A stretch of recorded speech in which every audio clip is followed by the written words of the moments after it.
Hello welcome back to Janna's recipes. ഇന്നത്തെ വീഡിയോയിൽ നമുക്ക് ചെറു ചൂടോടെ കഴിക്കാൻ പറ്റിയിട്ടുള്ള ഒരു ഡ്രിങ്കിൻ്റെ റെസിപ്പി ആയിട്ടാണ് വന്നിട്ടുള്ളത്.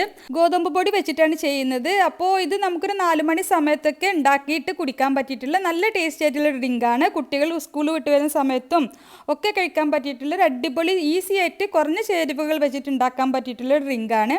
അപ്പോൾ നമുക്കിത് എങ്ങനെയാണ് ഉണ്ടാക്കുന്നതെന്ന് നോക്കാം.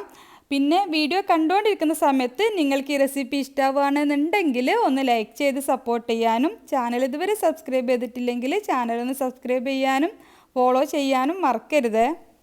അപ്പോൾ നമ്മൾ ആദ്യം പറഞ്ഞതുപോലെ തന്നെ ഈ ഡ്രിങ്ക് ഉണ്ടാക്കുന്നത് ഗോതമ്പ് പൊടി വെച്ചിട്ടാണ്. അപ്പോൾ ഞാനൊരു സോസ് പാനിലേക്ക് 3.5 ടേബിൾ സ്പൂൺ ഗോതമ്പ് പൊടിയാണ് എടുത്തിട്ടുള്ളത്. ഇനി ഇതിലേക്ക് ആദ്യം ഒരു 1/2 കപ്പ് വെള്ളം ചേർത്തിട്ട് കട്ടയൊന്നുമില്ലാതെ മിക്സാക്കി എടുക്കണം.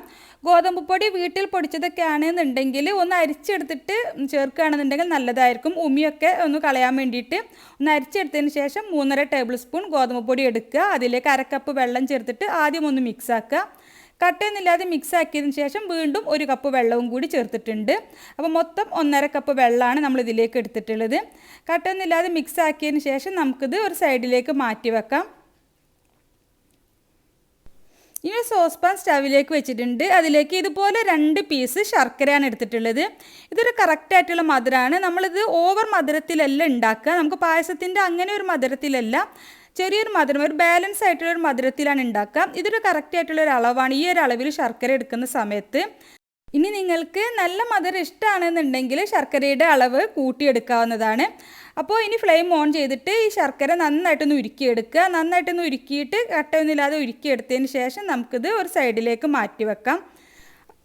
ഇനി നമ്മൾ ആദ്യം മിക്സ് ചെയ്ത് വെച്ചിട്ടുള്ള ഗോതമ്പും വെള്ളവും കൂടി മിക്സ് ചെയ്ത് വെച്ചത് സ്റ്റവിലേക്ക് വെച്ചിട്ട് ഒന്ന് തിളപ്പിച്ചെടുക്കാം.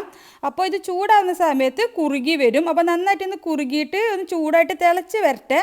അത്രയും സമയം നമുക്കിതുപോലെ കൈവിടാതെ ഒന്ന് ഇളക്കി കൊടുക്കാം. ഇപ്പോൾ ഇത് നന്നായിട്ട് കുറുകിയിട്ട് ഒന്ന് തിളച്ച് വന്നിട്ടുണ്ട്. ആ സമയത്ത് നമുക്കിതിലേക്ക് നമ്മൾ ഉരുക്കി വെച്ചിട്ടുള്ള ശർക്കരപ്പാനി ഒഴിച്ചു കൊടുക്കാം. ശർക്കരപ്പാനി ഒഴിക്കുന്ന സമയത്ത് നമുക്കൊരു അരിപ്പയിലൂടെ അരിച്ചിട്ട് വേണം ഒഴിക്കാൻ വേണ്ടിയിട്ട്. ശർക്കരയിൽ കുറച്ച് കരടൊക്കെ ഉണ്ടാവാൻ സാധ്യതയുണ്ട്. അപ്പോൾ നന്നായിട്ടൊന്ന് അരിച്ചിട്ട് ഒഴിച്ചു കൊടുക്കുക. ശർക്കരപ്പാനി ഒഴിച്ചു കഴിഞ്ഞാൽ പിന്നെ നന്നായിട്ടൊന്ന് കൂടി ഒന്ന് തിളപ്പിച്ചെടുക്കണം. രണ്ടും കൂടി നന്നായിട്ടൊന്ന് മിക്സ് ആക്കിയിട്ട് ഒന്നുകൂടി ഒന്ന് തിളപ്പിച്ചെടുക്കണം. ശർക്കരപ്പാനി ചേർത്തിട്ട് വീണ്ടും ഇതിപ്പോൾ നന്നായിട്ടൊന്ന് മിക്സ് ആക്കി എടുത്തിട്ടുണ്ട്. എന്നിട്ട് നന്നായിട്ട് തിള വന്ന് തുടങ്ങിയിട്ടുണ്ട്. ഇതുപോലെ ഒന്നുകൂടി ഒന്ന് കുറുകി വന്നിട്ടുണ്ട്. ഈ സമയത്ത് നമുക്കിതിലേക്ക് നല്ല കട്ടിയുള്ള തേങ്ങാപ്പാലാണ് ചേർത്ത് കൊടുക്കുന്നത്. അപ്പോൾ ഞാനിതിലേക്ക് ഈ സമയത്ത് നല്ല കട്ടിയുള്ള 1/4 പാൽ 1 കപ്പാണ് ചേർത്ത് കൊടുത്തിട്ടുള്ളത്. അപ്പോൾ തേങ്ങാപ്പാൽ ചേർക്കുന്നത് ഓപ്ഷണലാണ്. തേങ്ങാപ്പാൽ ചേർക്കാൻ താല്പര്യമില്ലാത്തവർക്ക് അതിന് പകരം നമ്മൾ ആദ്യം വെള്ളം എടുക്കുന്ന സമയത്ത് തന്നെ 1.5 കപ്പ് വെള്ളം എടുത്തത് ഒരു 2-2.25 കപ്പ് വെള്ളവും ചേർത്ത് കൊടുത്താൽ മതി. തേങ്ങാപ്പാൽ ചേർത്താൽ കുറച്ചുകൂടി നല്ലൊരു ടേസ്റ്റ് തന്നെയാണ്. അപ്പോൾ തേങ്ങാപ്പാൽ ചേർക്കുകയാണെന്നുണ്ടെങ്കിൽ അതായിരിക്കും നല്ലത്. തേങ്ങാപ്പാൽ ചേർത്തിട്ട് നന്നായിട്ട് മിക്സ് ആക്കിയതിന് ശേഷം പിന്നെ നമ്മളിത് ഒരുപാട് തിളപ്പിക്കൊന്നും ചെയ്യേണ്ട ആവശ്യമില്ല. നന്നായിട്ടൊന്ന് ചൂടായിട്ട് വന്നാൽ മതി. അപ്പോൾ നന്നായിട്ടൊന്ന് മിക്സ് ആക്കി കൊടുത്തതിന് ശേഷം ഇതിലേക്ക് നമുക്ക് ഒരു 3-4 ടേബിൾ സ്പൂൺ ചിരുവിയ തേങ്ങ ചേർത്ത് കൊടുത്താൽ നമ്മളിത് കുടിക്കുന്ന സമയത്ത് ഒരു തേങ്ങയുടെ ആ കടിയൊക്കെ കിട്ടുമ്പോൾ നല്ലൊരു ടേസ്റ്റ് തന്നെയാണ്. പിന്നെ ഇതിലേക്ക് നല്ലൊരു ഫ്ലേവറിനായിട്ട് 1/2 ടീസ്പൂൺ ഏലക്കാപ്പൊടിയും മധുരം ഒന്ന് ബാലൻസ് ചെയ്യാൻ വേണ്ടിയിട്ട് 2 നുള്ളു ഉപ്പ് കൂടി ചേർത്തിട്ട് നന്നായിട്ട് ഒന്നുകൂടി ഒന്ന് മിക്സ് ആക്കി കൊടുക്കാം.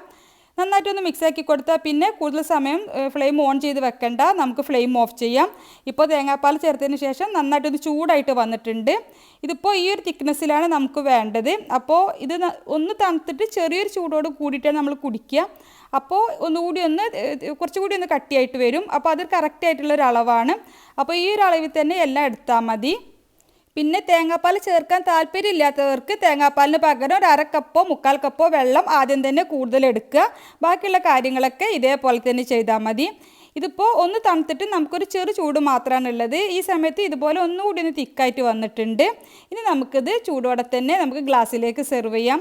അപ്പോൾ നമുക്ക് കുട്ടികൾ സ്കൂൾ വിട്ട് വരുന്ന സമയത്തോ അല്ലെങ്കിൽ 4 മണിക്കൊക്കെ നമുക്ക് വെറുതെ കഴിക്കാൻ തന്നെ അടിപൊളി ടേസ്റ്റുള്ള ഡ്രിങ്കാണ്.